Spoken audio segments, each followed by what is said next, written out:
Sarah walked slowly through the crowded marketplace, her 8-year-old daughter Emma clinging tightly to her arm. The little girl's cloudy blue eyes stared ahead, unseeing, but her other senses were sharp. She could smell the fresh bread from the bakery, hear the vendors calling out their prices, and feel the warmth of the morning sun on her face. "Mama, can we buy some of those sweet rolls?" Emma asked, her face turning toward the delicious smell. Sarah's jaw tightened. Money was scarce again this month, and Emma's special needs made everything more expensive. The doctor visits, the special equipment, the constant supervision required. Sometimes Sarah felt like she was drowning in responsibilities she never asked for. "Not today, sweetheart," Sarah replied, her voice strained. Emma had been born blind due to complications during birth. The doctor said it could have been prevented with better prenatal care. But Sarah had been young and alone, working 2 jobs, just to survive. The guilt of that knowledge ate at her every day, mixing with resentment that seemed to grow stronger as the years passed. At home in their small apartment, Emma sat on her bed, organizing her few belongings by touch. She had learned to fold her clothes perfectly, to identify each item by texture and smell. Her fingers moved across her collection of smooth stones, each one different, each one precious to her. "Mama, will you read to me tonight?" Emma called, from her room. Sarah stood in the kitchen, staring at the bills scattered across the table. The electricity bill was overdue again. Emma's medical insurance barely covered anything. The special school wanted more money for equipment Emma needed. How was she supposed to manage all of this alone? "I'm busy, Emma." "Maybe tomorrow," Sarah called back, though she knew tomorrow would bring its own problems. Emma's face fell, but she didn't complain. She had learned not to ask for too much. Instead, she lay down on her bed and held one of her smooth stones close to her cheek, imagining the stories her mother used to tell her when she was smaller, back when Sarah still had patience for such things. The next morning, Sarah received another letter from the school. Emma needed surgery to prevent further complications with her remaining vision. The cost was staggering. Sarah crumpled the letter and threw it across the room, then immediately felt guilty when she heard Emma's small voice from the hallway. "Mama? Is everything okay?" Sarah looked at her daughter standing there in her carefully ironed dress, her hair neatly braided, trying so hard to be perfect, to be less of a burden. The sight should have melted her heart, but instead, it made her feel trapped. "Everything's fine, honey. Go get ready for school." Emma nodded and made her way to the bathroom with the careful, measured steps she had perfected. She brushed her teeth, washed her face, and gathered her school bag with the special textbooks that cost 3 times as much as regular books. Sarah watched her daughter's careful routine and felt something dark growing in her chest. This wasn't the life she had planned. This wasn't fair. Other mothers got to have normal children who could see, who didn't need constant help, who didn't cost so much money and emotional energy. That evening, as Emma sat at the kitchen table, doing homework with her special equipment, Sarah stood by the window looking out at the forest that bordered their neighborhood. The trees were thick and dark, stretching for miles. People said you could get lost in there easily, that search parties sometimes never found what they were looking for. Emma finished her homework and carefully put everything away in its proper place. She had learned that organization was crucial to her independence, though she was still so young and needed help with many things. "Mama, I finished my math. Did I do it right?" Sarah turned from the window and glanced at Emma's work. The little girl had tried so hard, using her special tools to write numbers she couldn't see. Some were crooked, some were in the wrong places. But she had tried. "It's fine," Sarah said flatly. Emma's face brightened at what she thought was praise. She didn't understand the coldness in her mother's voice, the way Sarah's love seemed to be disappearing a little more each day. As Emma got ready for bed, Sarah sat in the living room making a decision that would change both their lives forever. She told herself she was thinking practically. Emma would be better off somewhere else with people who could actually help her. Sarah convinced herself that she was doing this for Emma's own good. Emma called from her bedroom. "Mama, I love you. Good night?" Sarah closed her eyes and didn't answer. Tomorrow, she told herself. Tomorrow everything would be different. The next morning dawned gray and cloudy. Sarah woke before her alarm, her stomach churning with the weight of what she planned to do. She had convinced herself during the sleepless night that this was the only solution. Emma deserved better than what she could provide, and Sarah deserved a chance at the normal life that had been stolen from her. Emma appeared in the kitchen doorway, already dressed for school in her neat uniform. Her hair was slightly messy from sleep, but she had tried to brush it herself. "Good morning, Mama. Can you help me with my hair?" Sarah's hands trembled slightly as she braided Emma's soft brown hair. The little girl stood patiently, humming a song she had learned at school. She smelled like the lavender soap Sarah used to bathe her, sweet and innocent. "Emma, we're not going to school today," Sarah said, her voice carefully controlled. Emma's face lit up with excitement. "Are we going somewhere special? Is it a surprise?" "Yes," Sarah whispered. "It's a surprise." After breakfast, Sarah packed a small bag with some of Emma's clothes and her special textbooks. She watched Emma organize her stone collection, choosing 3 favorites to take with her. The little girl was so trusting, so excited about their adventure. They walked toward the forest path, Emma's hand secure in Sarah's. The trees loomed ahead of them, thick and ancient. Emma couldn't see how dark and forbidding they looked. Couldn't see the way the branches seemed to reach out like gnarled fingers. "Where are we going, Mama? It smells like pine trees." "We're going to a special place," Sarah said, hating herself but unable to stop. "You'll like it there." They walked deeper into the woods, following a narrow trail. Emma stumbled occasionally, on roots and rocks, but she trusted her mother to guide her safely. She chatted about school, about her friend Mary who sat next to her in class, about the story their teacher had read about a brave princess. Sarah's heart felt like it was breaking with every step, but she pushed the feeling down. This was better, for everyone, she told herself. Emma would be found by someone who could actually help her. The authorities would place her in a proper home with people who had resources and patience. They reached a clearing deep in the forest where several trails converged. Sarah had chosen this spot because she knew hikers sometimes came through here. Someone would find Emma before anything terrible happened. "This is a pretty place," Emma said, though she couldn't see the tall trees surrounding them or the wildflowers scattered across the clearing. She could smell the flowers and hear birds singing in the branches above. Sarah knelt down and placed Emma's small bag beside her. Her hands shook as she took out a water bottle and the sandwich she had packed. "Emma, I want you to sit right here and wait for me, okay? I'm going to go get our surprise ready." Emma nodded eagerly and sat cross-legged on the soft grass, her unseeing eyes bright with anticipation. She held one of her favorite stones, running her thumb over its smooth surface. "How long should I wait, Mama?" Sarah's throat closed up. She couldn't speak for a moment. When she finally found her voice, it was barely a whisper. "Just wait right here. Someone will come for you soon." Emma didn't understand the strange sadness in her mother's voice. She nodded and settled in to wait, completely trusting that her mama would return with whatever surprise she had planned. Sarah stood and took a step backward, then another. Emma sat peacefully in the clearing, her face turned toward the sound of the birds. She looked so small and vulnerable in her school uniform, her hands folded neatly in her lap. "Mama?" Emma called when she heard footsteps moving away. "Are you still there?" Sarah forced herself to keep walking.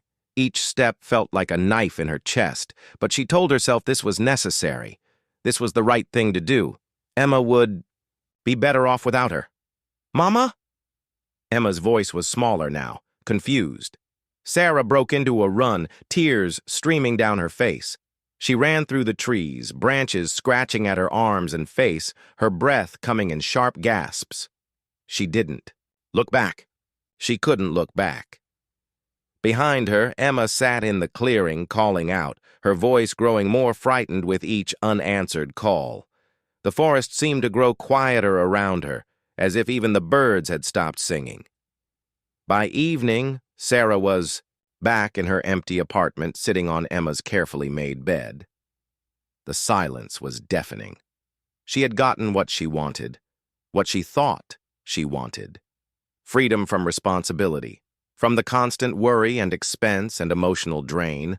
But the silence felt like it was crushing her chest.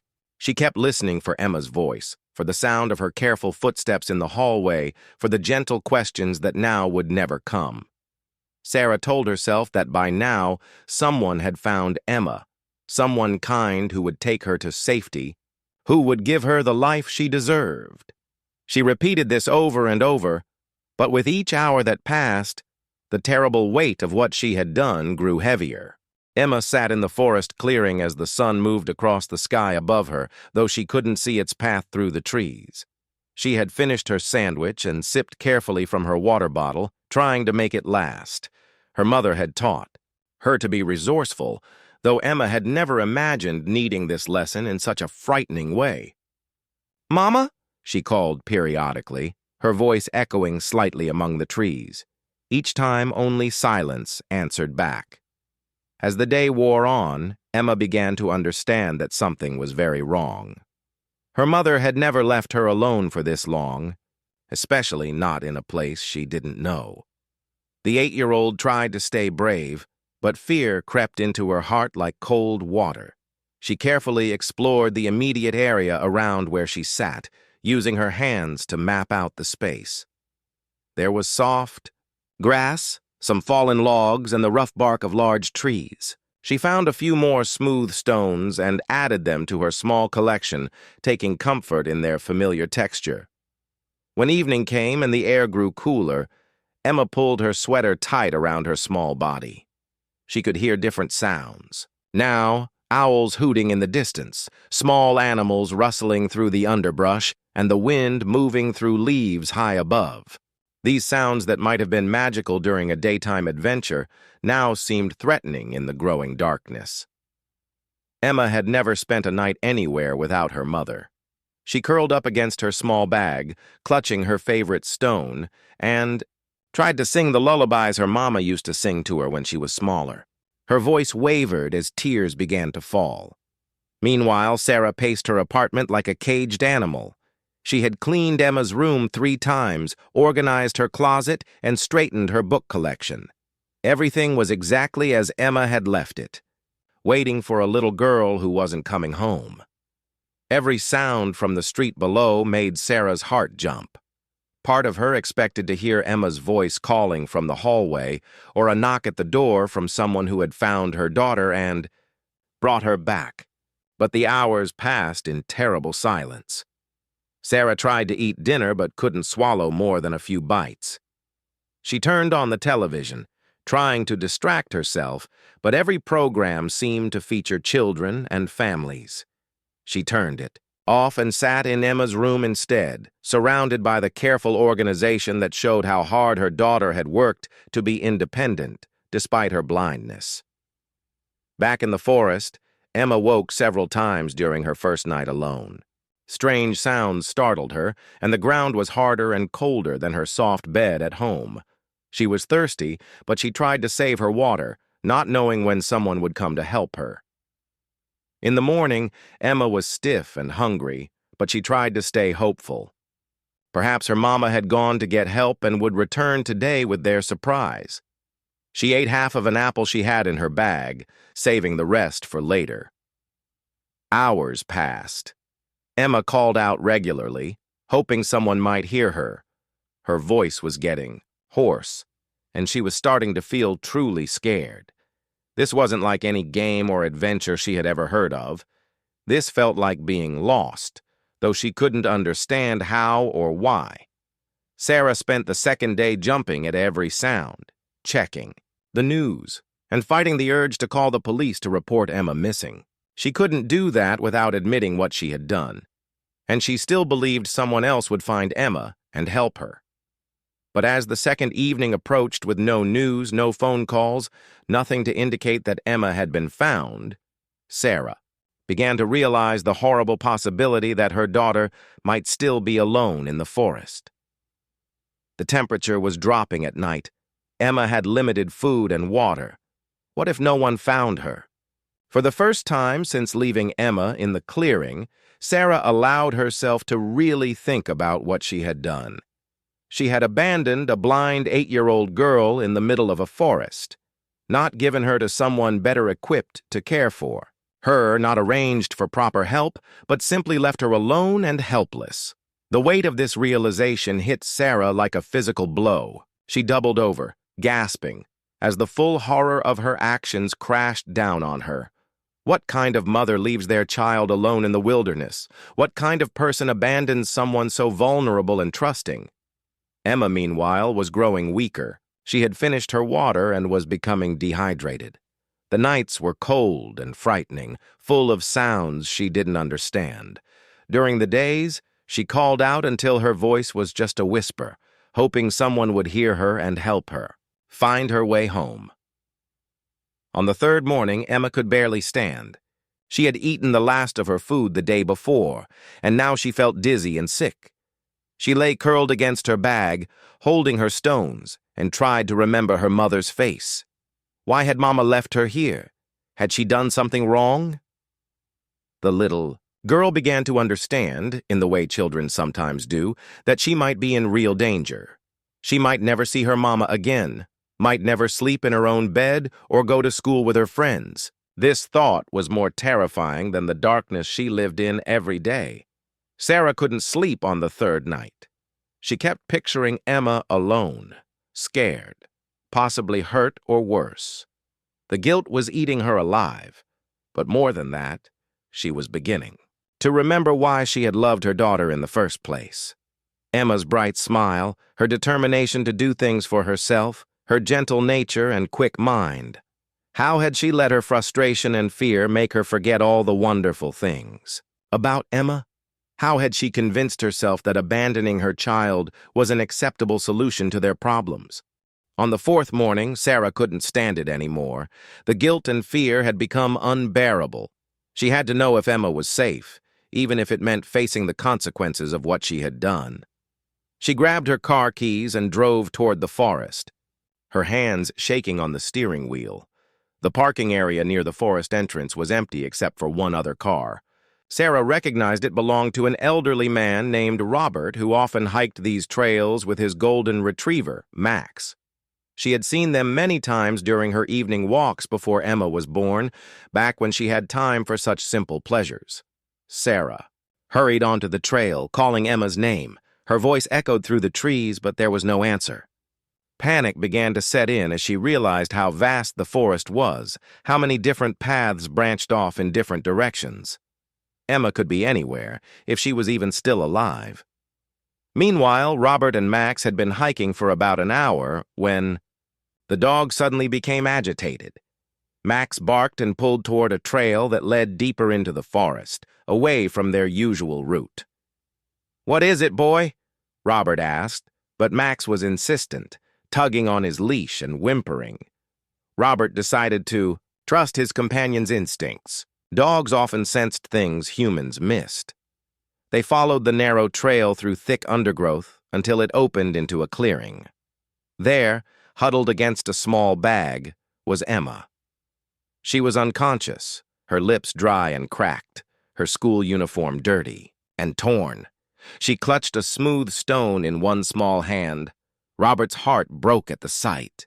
He immediately called for emergency services on his cell phone, though the signal was weak so deep in the forest.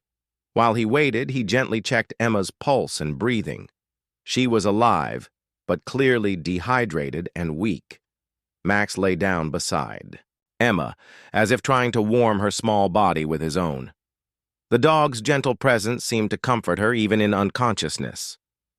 "It's okay, little one," Robert whispered. "You're safe now."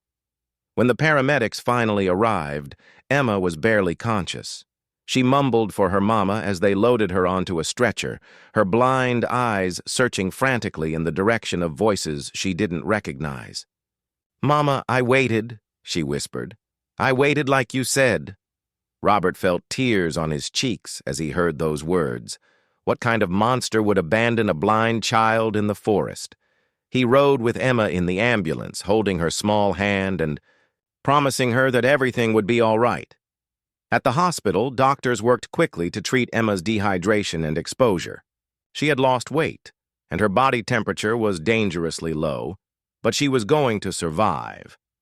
The staff was amazed by her resilience, and by the fact that she had remained in one place instead of wandering deeper into the forest where she might never have been found. Social workers arrived to question Emma gently about how she had ended up alone in the forest. The little girl, still confused and frightened, could only say that her mama had told her to wait for a surprise. "She said someone would come for me," Emma whispered to the kind nurse who was adjusting her blankets. "She said to wait right there." The authorities began searching for Sarah. It didn't take long to trace Emma back to their apartment, where they found Sarah sitting in Emma's bedroom, holding one of her daughter's books. When the police knocked on her door, Sarah felt a mixture of relief and terror. Relief that Emma had been found alive, terror at what she would face for what she had done. "Is she okay?" were the first words out of Sarah's mouth when she saw the officers. "She's alive," one officer replied. "She's in the hospital, but she's going to recover." Sarah collapsed into a chair, sobbing.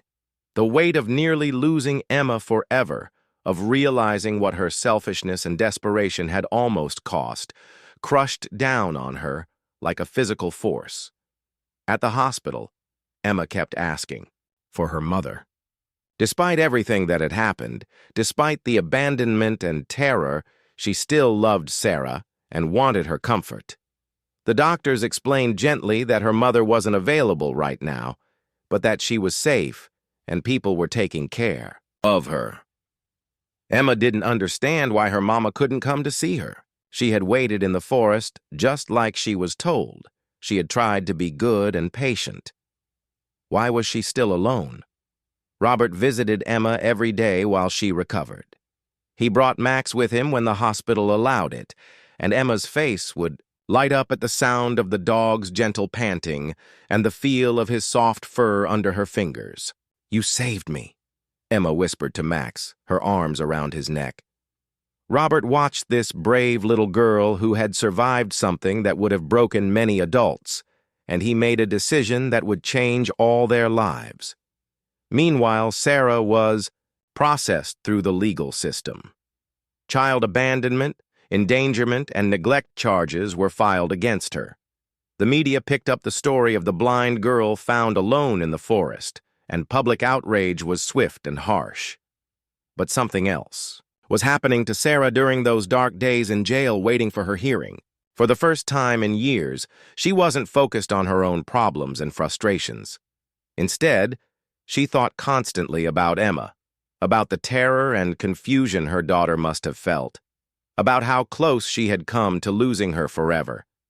She began to remember the early days after Emma's birth, when she had marveled at her daughter's perfect tiny fingers and toes, when she had whispered promises to always protect her.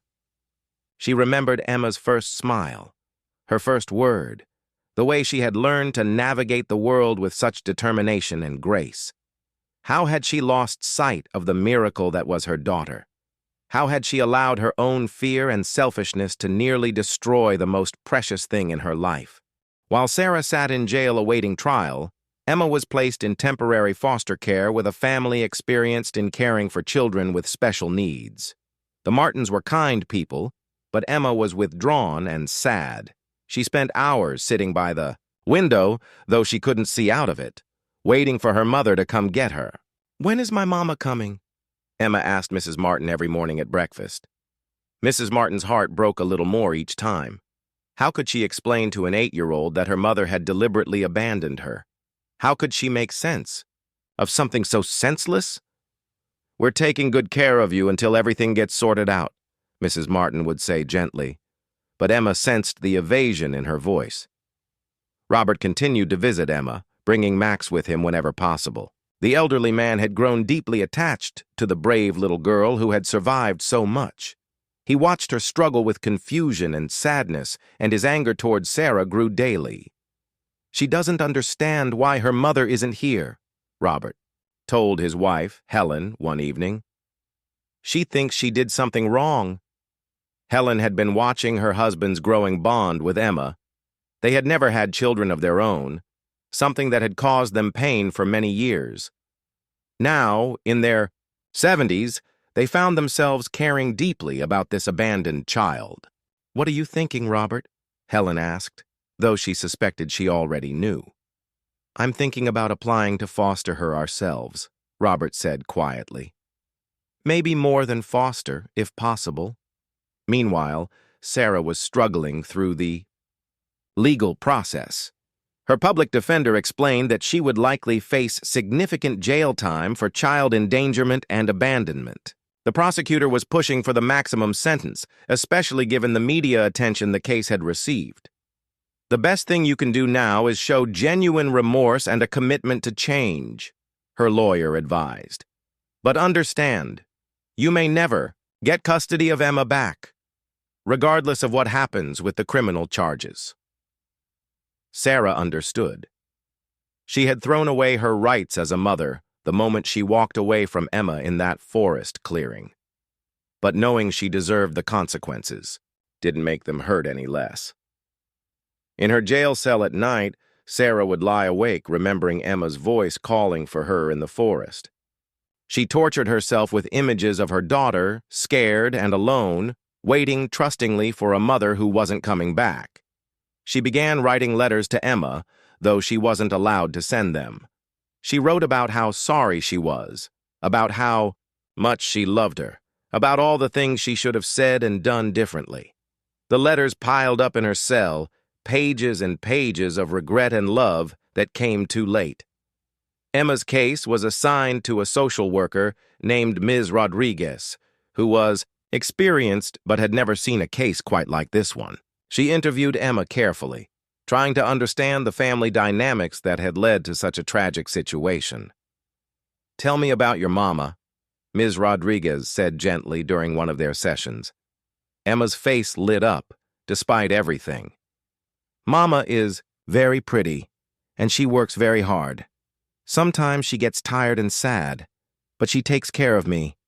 She braids my hair every morning and makes sure my clothes are clean." Ms. Rodriguez noted how Emma still spoke about her mother in present tense, as if Sarah might walk through the door at any moment. "Did your mama ever seem angry with you?" Ms. Rodriguez asked carefully. Emma thought about this seriously. "Sometimes. She seemed sad when I needed help with things, but she always helped me anyway. She taught me how to fold my clothes and how to walk without bumping into things." The picture Emma painted was of a mother who had been overwhelmed but not cruel, exhausted but not intentionally harmful, until that terrible day in the forest. This made the abandonment somehow more tragic, not less. Robert and Helen formally applied to become Emma's foster parents. The process was complicated by their age, but their resources, their clear devotion to Emma, and Max's obvious therapeutic effect on the girl worked in their favor. "We know we're older than typical foster parents," Robert told Ms. Rodriguez during their evaluation, "but we have the time, resources, and love that Emma needs, and we're committed to helping her maintain connections with her past while building a secure future." Emma thrived under the Martins' care in ways that surprised everyone. With patient, consistent support, and without the underlying tension of her mother's resentment, Emma began to bloom. She laughed more, asked questions freely, and showed an intelligence and curiosity that had been suppressed by years of trying not to be too much trouble. Helen taught Emma to cook simple meals, guiding her hands to measure ingredients and feel when something was done. Robert read to her for hours, sharing his love of adventure stories and history. Max became her constant companion, helping her navigate unfamiliar spaces and providing comfort when nightmares woke her. But still, Emma asked about her mother every day. The trial date approached, and Sarah's lawyer worked to negotiate a plea deal. The prosecutor was willing to reduce some charges in exchange for Sarah's guilty plea and a psychological evaluation to determine if she was fit to ever have contact with Emma again. "Your daughter is doing well in foster care," the prosecutor told Sarah during plea negotiations. "The family that's caring for her has applied for permanent custody. You need to think about what's best for Emma now, not what you want." Sarah knew he was right, but the thought of permanently losing Emma was unbearable. Still, she signed the plea agreement. She owed Emma at least that much, to take responsibility for what she had done without putting her daughter through the trauma of a trial. As her sentencing approached, Sarah was allowed to meet with a psychologist to evaluate her mental state and fitness as a parent. For the first time since Emma's birth, Sarah talked honestly about her struggles, her fears, and the growing resentment that had led to her terrible decision. "I convinced myself I was doing it for her," Sarah told Dr. Kim during one of their sessions. "I told myself she would be better off with someone else. But the truth is, I was doing it for me. I was selfish and cowardly, and I nearly killed my daughter because of it." This honesty was the beginning of real change for Sarah, but it might have come too late to save her relationship with Emma. 2 years had passed since that terrible day in the forest. Emma was now 10 years old and had been legally adopted by Robert and Helen Martin. She called them Grandpa Bob and Grandma Helen, and they had given her the stable, loving home she had always deserved. Emma had grown into a confident, happy child. She excelled in her special school, had learned to read Braille fluently, and could navigate the Martins' house and neighborhood with remarkable independence. Max, now graying around the muzzle, remained her faithful companion and guide. Sarah had served 18 months in prison and was now living in a halfway house, working at a local charity that helped struggling single mothers. The irony wasn't lost on her that she now spent her days helping women in situations similar to what she had faced, trying to prevent other children from suffering as Emma had. During her time in prison, Sarah had undergone extensive counseling and had come to understand the depth of what she had done to her daughter. She had written hundreds of letters to Emma that she never sent, worked through her anger and resentment, and slowly rebuilt herself into someone who might someday deserve forgiveness. But forgiveness seemed far away. Emma rarely spoke about her birth mother anymore. When asked, she would say simply, "Mama left me in the forest," as if that explained everything. The court had granted Sarah supervised visitation rights as part of her rehabilitation, but Emma had refused to see her. Ms. Rodriguez, who still checked on Emma periodically, understood the child's reluctance. "She's built a new life," Ms. Rodriguez explained to Sarah during one of their meetings. "She feels safe and loved with the Martins. Seeing you might threaten that security." Sarah understood, but the pain was overwhelming. She had thought that losing Emma the day she abandoned her in the forest was the worst thing that could happen. But this was worse, knowing Emma was happy and thriving, but without her. On Emma's 10th birthday, the Martins threw her a wonderful party. Several children from her school came, along with neighbors and friends they had made over the past 2 years. Emma laughed and played games, opened presents, and blew out candles on a cake she had helped Helen bake. Robert watched his adopted granddaughter and marveled at her resilience. She had not only survived abandonment and trauma, but had flourished despite it. Yet he knew there was still a piece missing from Emma's life, a wound that hadn't fully healed. That evening, after the party guests had gone home, Emma sat with Helen in the garden while Robert and Max cleaned up inside. "Grandma Helen," Emma said quietly, "do you think my mama ever thinks about me?" Helen's heart clenched. This was the first time Emma had mentioned her birth mother in months.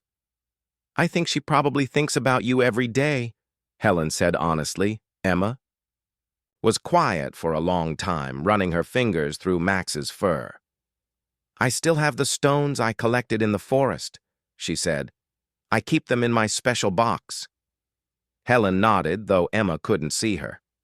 The child had never thrown away those stones from the most traumatic experience of her life. Perhaps they represented something more complex than just bad memories. Meanwhile, Sarah had heard about Emma's birthday through Ms. Rodriguez. She had wanted so badly to send a gift, to let Emma know she was thinking of her, but she understood that such contact might only upset the child. Instead, Sarah had spent the day volunteering at a children's hospital, reading to kids who were facing their own challenges. It was her way of honoring Emma's birthday, trying to do something positive in the world because she couldn't do anything positive for her own daughter. 3 months after Emma's birthday, she surprised everyone by asking Ms. Rodriguez if she could see her birth mother. I want to ask her why, Emma said simply. The adults around her worried that such a meeting might be harmful, but Emma was insistent. She had grown strong and confident in the Martins' care, and she felt ready to face this part of her past. The meeting was arranged for a neutral location, Ms. Rodriguez's office, with both Helen and the social worker present for support. Sarah was so nervous she could barely breathe as she waited for Emma to arrive.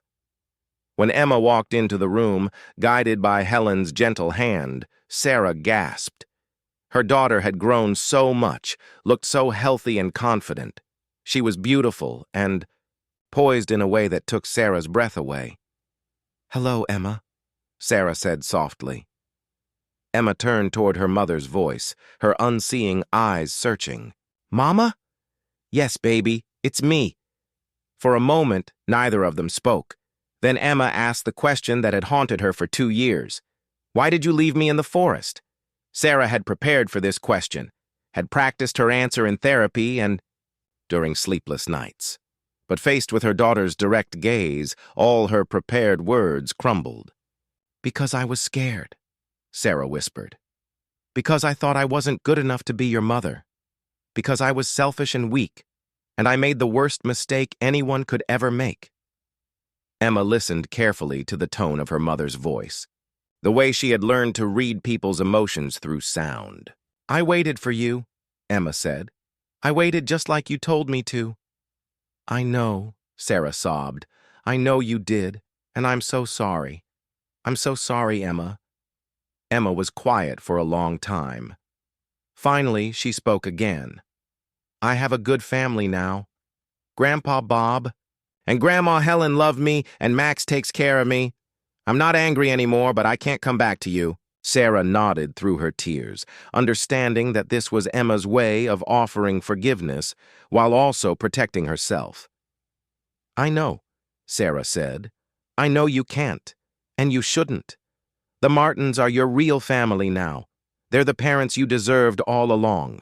Emma reached into her pocket and pulled out one of her smooth stones from the forest. She held it out toward Sarah's voice. "This is for you," Emma said. "So you remember that even when bad things happen, you can still find something beautiful, if you look hard enough." Sarah took the stone with shaking hands. It was worn smooth by Emma's fingers over the past 2 years, polished by countless hours of holding and touching. "I found these stones while I waited for you," Emma continued. "I was scared, but I tried to find good things too. That's what Grandpa Bob taught me. There's always something good, even in the dark." The meeting ended soon after. Emma hugged Sarah briefly before leaving with Helen, and Sarah understood it might be the last time she ever held her daughter. But something had changed for both of them in that room. Emma had faced her past and chosen her future. She had found a way to forgive without forgetting, to move forward without bitterness. Sarah returned to her work at the charity with renewed purpose. She couldn't undo what she had done to Emma, but she could spend the rest of her life trying to help other families stay together, trying to prevent other children from experiencing what Emma had endured. Years later, when Emma graduated from high school with honors, Sarah watched from the back of the auditorium. Emma couldn't see her there, but Robert had quietly invited Sarah to witness this moment. Emma gave a speech about overcoming obstacles and finding family in unexpected places. She mentioned the day she was lost in the forest, how it had taught her that even in the darkest times, someone might be looking for you. She thanked the Martins for showing her what unconditional love looked like, and she thanked Max, now gone but never forgotten, for being her first real friend. Sarah cried as she listened to her daughter speak with such wisdom and grace.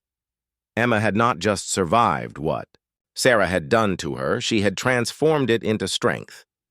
The little girl who had waited trustingly in the forest clearing had become a young woman who understood that love meant choosing to stay, choosing to fight for each other, choosing to be present even when things were difficult.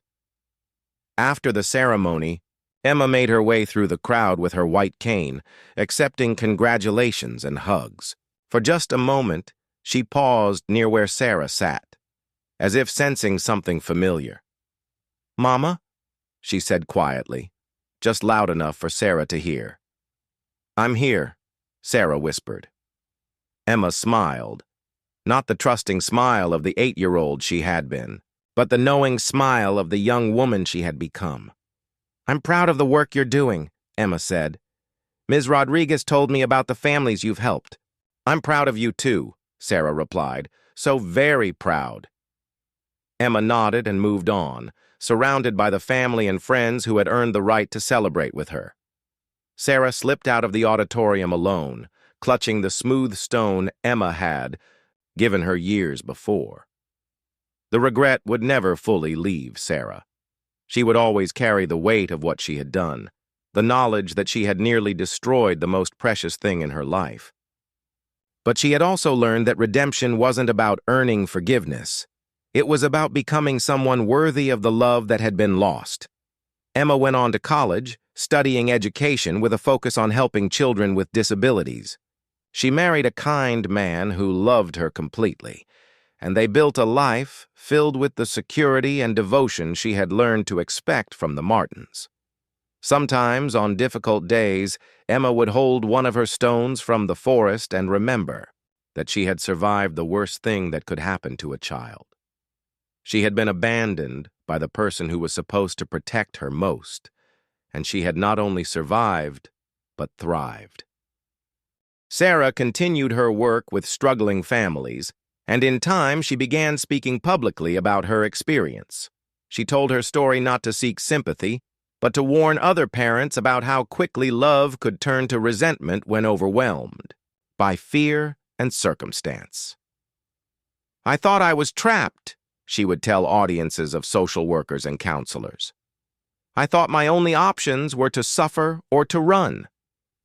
I never considered that there were people who could help, resources available, different ways to handle my fears. My daughter paid the price for my failure to reach out before I broke completely." The regret had come too late to save Sarah's relationship with Emma, but it had come in time to save other families from experiencing the same tragedy. In that way, Emma's suffering had not been entirely without purpose, though Sarah knew that didn't make what she had done any less wrong. On quiet evenings, both women would sometimes think of that day in the forest, Emma with gratitude for the strength it had taught her to find within herself, and Sarah with the knowledge that some mistakes are too big to ever fully repair, but never too big to learn from.